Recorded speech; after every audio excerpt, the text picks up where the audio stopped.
तो अब बताइए, बिल्ली को अगर दूध की रखवाली दीजिएगा तो बिल्ली क्या कहेगा, हम दूध नहीं पीते हैं। मछली का बगुला क्या कहेगा कि हम मछली नहीं खाते हैं। अरे कैसे बनाया जाता है आप समझिए। जब दैनिक भास्कर के प्रमुख मोहित अग्रवाल को राज्यसभा का सदस्य बनाया गया तो हम आप क्या सोचिएगा कि कोई प्रिंट मीडिया हमारा आपके खबर को दिखाएगा। जब भारत का लुटेरा सुभाष चंद्रा जो बीजेपी राज्यसभा सदस्य बनाया, जिसने यस बैंक में डकैती की, जिसके कारण यस बैंक डूब गया, तो आप क्या सोचते हैं कि सुभाष चंद्रा सही खबर दिखाएगा। जब रिपब्लिक भारत का मालिक 2 कौड़ी के लुच्चा लफंगा पत्रकार अर्नब गोस्वामी का पार्टनर है, जो बीपीएल का मालिक है, जो राज्यसभा सदस्य है, तो हम आप क्या उम्मीद करेंगे कि रिपब्लिक भारत पूछता है भारत दिखाएगा। थूकता है भारत, ठोकता है भारत, और मुंबई पुलिस ठोकता है भारत। एक साल लेके देख लीजिए कानून को। कौन? तो रजत शर्मा को काहे के दलाली मिला नहीं मालूम है। पद्म सम्मान काहे मिला है। नेहरू म्यूजियम में मेंबर कैसे बनाया गया है। Y+ सुरक्षा कैसी दी गई है। क्रिकेट कंट्रोल बोर्ड में मेंबर कैसे बनाया गया। वरिष्ठ पत्रकार है, देशभक्त पत्रकार है। अरे भैया, आप तो सब देशभक्त हैं, आप मुजरा करते हैं। सुनिए, आप लोग सारे के सारे मीडिया के पत्रकार गैंगस्टर की भूमिका निभा रहे हैं, देश बेच रहे हैं। रजत शर्मा को शर्म नहीं आती जो 2.25 लाख वाला बाबा रामदेव आपकी अदालत लगाता है, कहता है भाइयों 200 रुपये का सिलेंडर मिलना चाहिए कि नहीं, 25 रुपये पेट्रोल डीजल मिलना चाहिए कि नहीं। अच्छा दिन आ गया है। 500 के नोट का गड्डी लगाने वाले थे काला धन का, जो स्वर्ग से लोग नीचे उतर जाता, तो रजत शर्मा देशभक्त हो गया, देशद्रोही है। ये टुकड़े टुकड़े गैंग के लोग हैं। यही लोग भांड की तरह पहले राजा के महाराजा भांड रखते थे, अब ये देश के दलाल मीडिया के भरवे पत्रकार रखते हैं। एक बात बताइए, काहे का Y+ सुरक्षा दिया गया भैया है? काहे का बताइए ना आप हमको। पत्रकार है, वरिष्ठ पत्रकार। अरे छक मराते तलवा चाटते हैं तभी ना मिला है। 10 रुपया कोई किसी को नहीं देता, आप दे दीजिएगा हमको 10 रुपया, दे दीजिए किसी बच्चे को। नेग का पैसा अपने रिश्तेदार को देता है, तो इन पत्रकारों को राज्यसभा का सदस्य, बोर्ड में सलाहकार, Y+ सुरक्षा। कभी के रजत शर्मा क्रिकेट के बैट के बल्ला पकड़े हैं, क्रिकेट कंट्रोल बोर्ड में मेंबर हो गया। शर्म नहीं आती इन दरिंदों को, जालिम दरिंदों को। देश का बेड़ा गर्क हो रहा है, सरकार के हाथों की कठपुतली बनकर आवारा कुत्ते की तरह प्लेट चाटने में लगा है, बोटी कुतुर कुतुर के खा रहा है। देश की स्थिति क्या हो गई, कभी सवाल किया रजत शर्मा? आखिर 23 मार्च तक व्यापम घोटाला वाले आटा चोर कंस मामा की सरकार बनाने तक देश से नरेंद्र मोदी की सरकार ने कोरोना को क्यों छुपाया? सवाल है। माँ का दूध पिया है, सवाल रजत शर्मा कर सकता है मोदी से।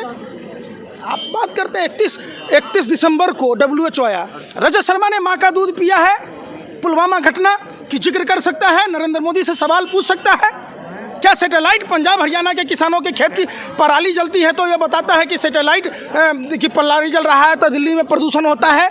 रजत शर्मा जी शर्म करो, बुढ़ापे की हड्डी टूटती है तो दोबारा जुटती नहीं। ये देश के अन्नदाता पालनहार किसान भाई हैं। आप कौन होते हैं? आप कौन होते हैं हम पर जबरदस्ती थोपने वाले? थोपना ही था तो आप जसोदाबेन पर न थोपते। अगर बस समझिए, अगर थोपे होते, अब मोदी जी वादे के सच्चे होते तो मोदी जी के भी बच्चे होते। बस समझिए, तोता में और मोर में खेलना पड़ता। जिस दिन से मोर और तोता को हाथ लगाया बर्ड फ्लू हो गया। ऐसा पनौती है, देखिए समझिए पनौती कितना बड़ा है। किसान बर्ड फ्लू चिकन खा के। अरे सुनिए ना, इतना भी भरवा मत बनिए भैया। कहे ना कि आप जैसे पत्रकारों का दिल करता है जूता खोल के पिटाई करें। जिसकी मांग भरा हाथ लगाया, बेचारी भरी जवानी सुहागन विधवा नहीं रही। गुजरात में मुख्यमंत्री बना, समझिए गुजरात में मुख्यमंत्री बना, गुजरात जल रहा था। देश का प्रधानमंत्री बना तो देश के हालत देख लीजिए। इजराइल गया तो वहाँ के राष्ट्रपति का क्या हुआ, ब्रिटेन गया तो क्या हुआ, नवाज शरीफ के पास साल ओढ़ने गया तो बेचारा का देखबे की है। समझिए अमेरिका गया, ट्रंप का क्या हाल हुआ, समझिए बात को। अब वही हाल हुआ कि उसने मोर को हाथ लगा दिया, तोता को बर्ड फ्लू हो गया। तो भैया हमको नहीं चाहिए आपका कानून, समझिए। प्रधानमंत्री जी के एक भी बात को दे। हाँ, मैं पंकज जी एक बात पूछ रहा हूँ। जिस तरह से सुप्रीम कोर्ट ने भी बिल को गलत ठहरा दिया, उसके बाद सरकार भी अपनी जिद पड़ी है कि नहीं हम तो बिल नहीं लेंगे वापस। आप तो क्या करना क्या है? आप समझिए, ये बिल नहीं है, ये बिल नहीं है, ये कोयले की तरह काला है। सारी देश ने माना है, खुद प्रधानमंत्री मानते हैं। लेकिन रामू काका को एक ही बात की जिद है कि ये कोई नया मालिक बच्चा तो नहीं कि नए मालिक को समझाएंगे, मुकेश अंबानी को समझाना है। तो जो कहता था अपने को माँ गंगा का लाल, वो निकला अंबानी अडानी का दलाल। देश ने देखा है, जब मुकेश अंबानी जियो फ़ोन को लॉन्च करते हैं तो प्रधानमंत्री MTNL और BSNL कंपनी को डुबोते हैं और उसके ब्रांड एम्बेसडर, सेल्समैन, सप्लायर तीनों बनते हैं। सरकारी कंपनियों में जियो फ़ोन बांटी जाती है। खुद प्रधानमंत्री जी को इतनी भी संवेदना नहीं है कि पूरे देश में 30 दिन का कैलेंडर चलता है और मोदी सरकार में 28 दिन का कैलेंडर चलता है दूरसंचार कंपनियों में। आप समझिए, आप यानी 27 दिन में रिचार्ज कराइए और उन कंपनियों से चंदा ले लिया, पार्टी का कार्यालय बना लिया, 1000 कार्यालय बना लिया, और भी कार्यालय बनाने हैं देश में, एक भी अस्पताल नहीं बनाया, एक भी स्कूल कॉलेज नहीं बनाया। एक बात बताइए, जब लाइफ टाइम वैलिडिटी है तो कंपलसरी 49 रुपये का रिचार्ज कराना जरूरी था। और भी देश में अच्छे काम किए, वो आपको नहीं दिखता। राफेल आ गया। अरे आप लोग दलाली भरवागिरी करते, शर्म नहीं आता? कौन कहेगा आपको पत्रकार? आप लोग लोकतंत्र में जंग की तरह हैं, बिल्कुल खा रहे देश को। शर्म नहीं आती? देश का जीडीपी कहाँ है?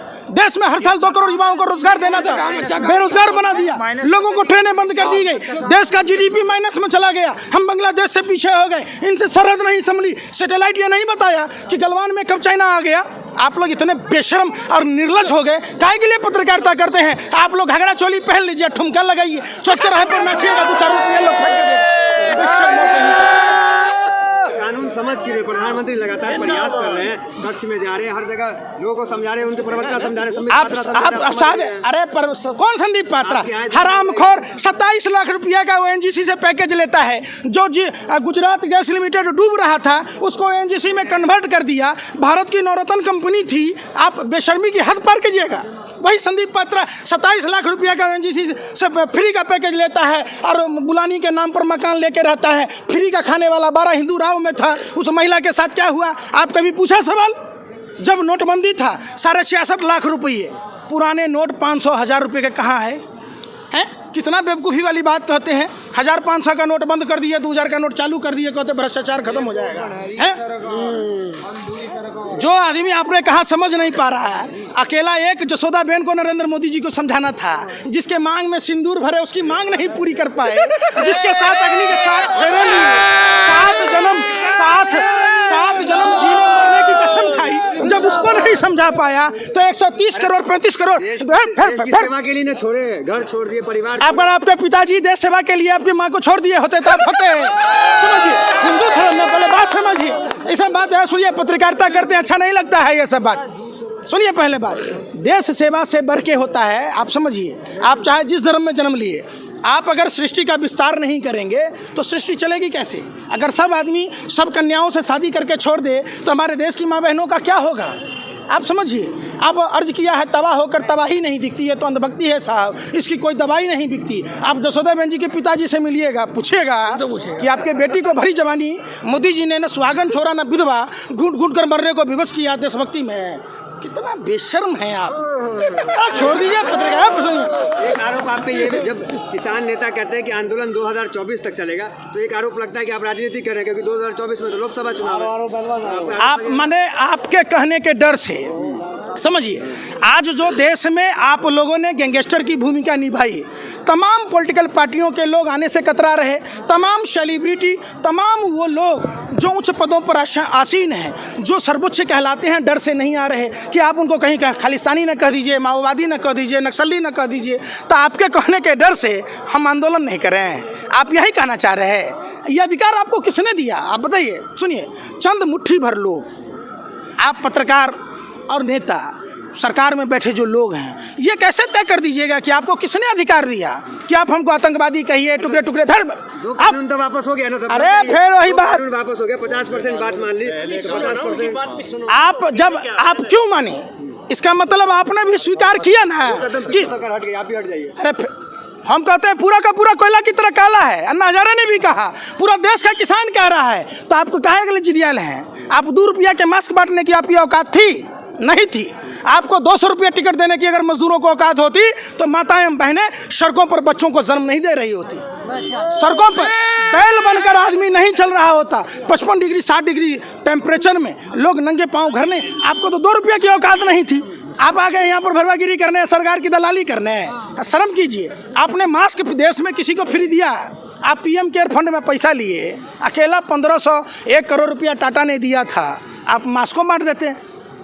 समझिए, आप पत्रकारिता करते हैं, इतना भी बेशर्मी मत कीजिए। सरकार से सवाल पूछिए ना कि स्लीपर बोगी में अगर ट्रेन चलती है तो कोरोना होगा, बसों में कोरोना नहीं होगा, लेकिन अगर यहाँ आदमी आ गया तो कोरोना होगा। पत्थर पूजने से अगर कहीं भगवान मिलता तो मैं पहाड़ पूज लेता। अगर मास्क लगाने से कोरोना भाग जाता तो मैं पूरे शरीर में तिरपाल बांध लेता। समझिए बात, आप बरगलाइए मत। लेकिन इस आंदोलन की वजह से 35,000 का नुकसान हो रहा है डेली का, करोड़ का, वो आप नहीं देख रहे हैं। आप जैसे पत्रकारों को मन करता है जूता खोल के मारूं। समझिए, पूछे क्यों? सवाल उठता है इसलिए, जब WHO ने 31 दिसंबर को कहा तो आपने दिल्ली के चुनाव कराए। दिल्ली चुनाव में रंगाबिल्ला प्रॉपर्टी डीलर ने पर्चे बांटे। फरवरी में नमस्ते ट्रंप की गई। समझिए आप, ट्रंप की गुलामी की गई। 23 मार्च तक व्यापम घोटाला वाले आटा चोर जो भाजपा से हैं, कौन है? सबराज सिंह, शिवराज नहीं सबराज, जिसके कारण उस व्यापम घोटाला वाले आटा चोर कंस मामा को मुख्यमंत्री बनाने के चक्कर में पूरे देश को कोरोना में झोंक दिया गया। तब कोरोना नहीं फैला। सुनिए, पहले पत्रकारिता करते हैं, तब देश को नुकसान नहीं हो रहा था। आपको क्या करना था? आप 31 दिसंबर को WHO ने कहा और 1 जनवरी को इंटरनेशनल फ्लाइटें रोकते, मैक्सिट अस्पताल बनाते, लोगों को सैनिटाइजर मास्क घर घर मुहैया कराते, राशन मुहैया कराते। वो तो आपने किया नहीं। उनके बारे में भी तो सोचे। अरे फिर वही बात, अरे कहाँ सोचते हैं आप लोग सोचते हैं? अरे कुत्ता भी रोटी खाता है पत्रकार महोदय, तो मालिक के सामने पूंछ हिलाता है। आप लोग तो कुत्तों से भी गए गुजरे हैं। जिस देश के पालनहार अन्नदाता किसान भाइयों की रोटी खाते हैं। फिर वही बात, फिर पर्सनल आप नहीं बोला ना। देश का प्रधानमंत्री तबलीगी जमात को बदनाम कर रहा था। 16 देशों से जो लोग आए, क्या कर रहा था? नागरिक उड्डयन मंत्रालय, निजामुद्दीन पुलिस स्टेशन के बगल में मरकज का प्रोग्राम हो रहा था। होम सेक्रेटरी क्या कर रहा था? IB CBI रॉ क्या कर रहा था? आप ये सवाल सरकार से पूछिएगा ना। हम कोरोना चाइना से लेके आए थे।